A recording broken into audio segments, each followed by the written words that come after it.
The president opened up that hour-and-a-half appearance before the news media in the East Room of the White House, attacking the news media. Yes. Continued it throughout the questioning, and he ended it with the same. We've been hearing a lot of it. The news media is the enemy of the American people. He had this exchange with our own chief White House correspondent, Jim Acosta. Miles away. That's not an invasion. Honestly, I think you should let me run the country. You run CNN. All right. And if you did it well, your ratings would be much better. If I may ask one other question, Mr. President, if I may ask one other question, are you worried? That's enough. That's enough. Mr. President, I was going to ask one of the other folks. That's enough. Pardon me, ma'am.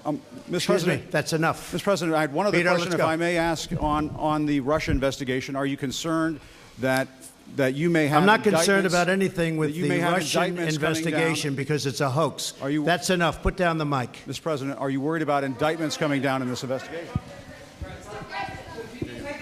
Mr. President. I'll tell you what, CNN should be ashamed of itself having you working for them. You are a rude, terrible person. You shouldn't be working.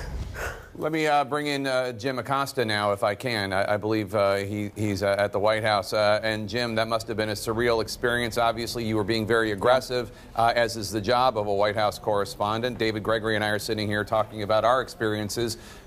Pissing off everybody in that room, pissing off President Obama, pissing off President Bush, asking questions in a way that made them mad at us. But President Trump did something that I've never seen an American president do, which is go on a personal rant against you for the questions you were attempting to ask.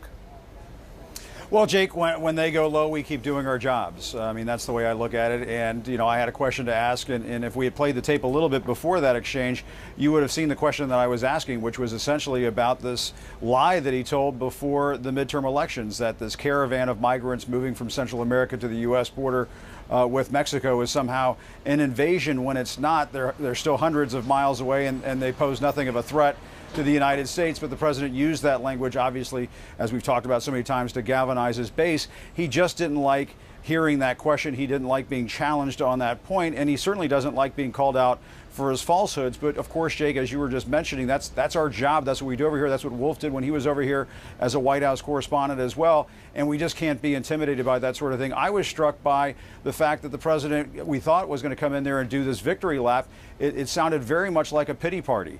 The way he was talking about lawmakers that wouldn't stand by him on the GOP side in various House races. He seems to be sort of unaware of the fact that his immigration rhetoric and his rhetoric on many levels was just turning off a lot of those suburban swing district voters. That's why people like Mike Kaufman in Colorado were staying away from him. And he just doesn't understand that. I think the other point that needs to be made is that during this press conference, the president time and again seemed to be attacking journalists of color. He was attacking my friend April Ryan, telling her to sit down. At one point, he went after Yamiche Alcindor with PBS, saying that she had a racist question because she asked about this concern out there that when he says he's a nationalist, that's a dog whistle to white nationalists all over the country. It's a very fair question. As a matter of fact, I asked it in the White House Oval Office a couple of weeks ago, and he answered the question there. So I think what we saw from the president, despite the fact that they were framing this as a victory lap and he was tweeting up a storm like he was all fired up for 2020, he sounded, I thought, very depressed, very despondent, almost defeated in the way he was talking about these election results. And I think that's probably why you saw things spiral out of control. We're not used to, the president's not used to seeing himself lose. And he lost big. He lost the House of Representatives. And while there were a lot of people spinning, well, no, this is not a big loss to the president. There was a red wave in the Senate and so on. What we saw in the East Room during this White House press conference, guys, I think was just really an acknowledgement on the president's part that he does somewhat feel like he lost something yesterday, and that he understands that the job moving forward is going to get a whole lot tougher in this town because he does have the House of Representatives now falling into the Democratic hands. But, as for being called the enemy of the people and so on, Jake, Wolf, all of our folks there who are on the set there with you, I think the American people know. We're friends of the American people.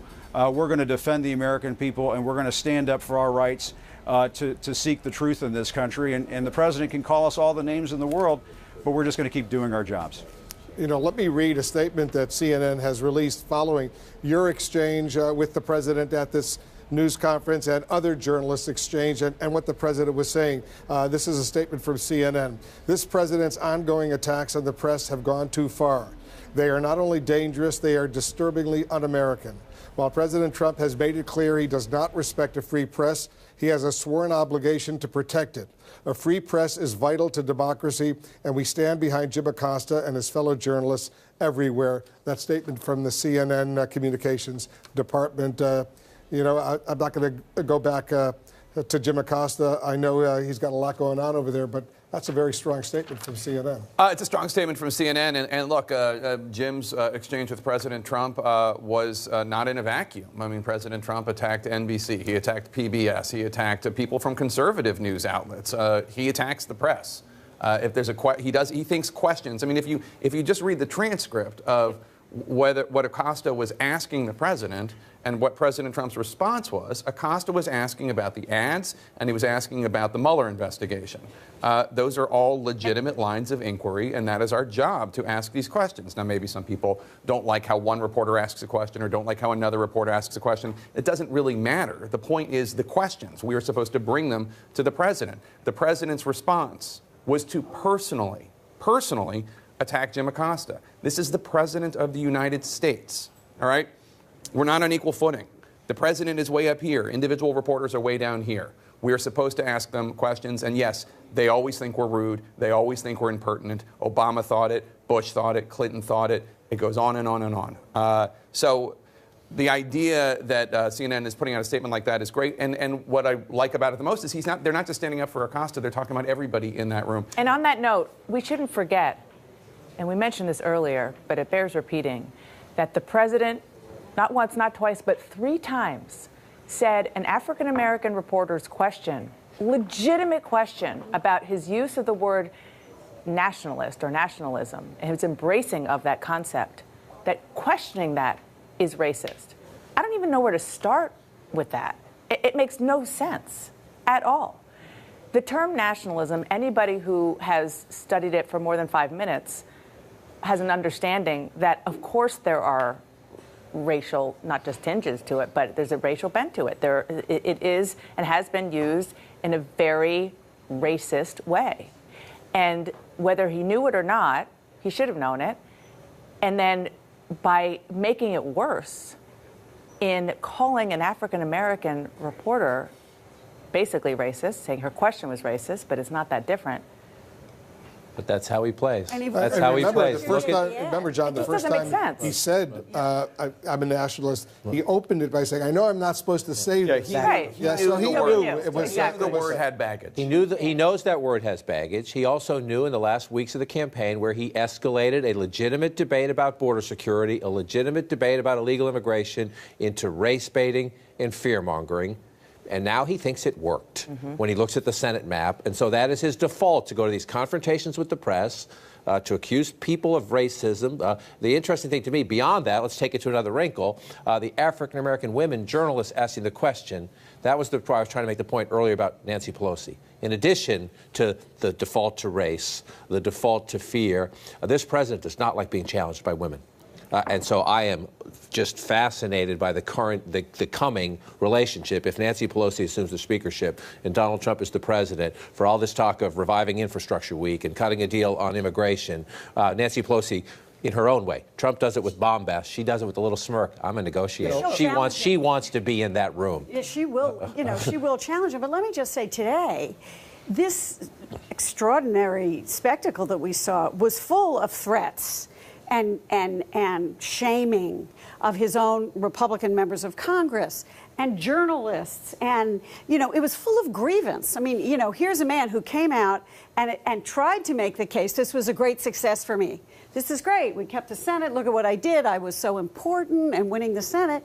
And then he devolves into invective and grievance and makes the case that maybe he's not so happy because he did lose the House, but he doesn't want to say it. But just listening to him today, anything that went wrong was about other people. It was about those Republicans who didn't hug him, and it was about the media, and if Nancy Pelosi tries to do anything to me, just wait, I'll get her.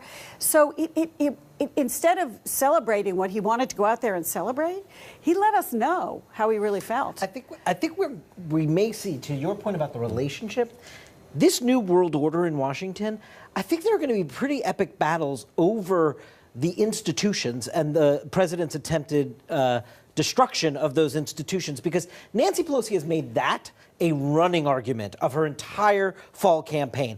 She's not going to impeachment. She's not caught up in much about tax returns initially right now, but she does day after day on the campaign trail and in the last 24 hours make this argument about institutions under attack and the Article 1 role in the Constitution and the First Amendment role of the free press.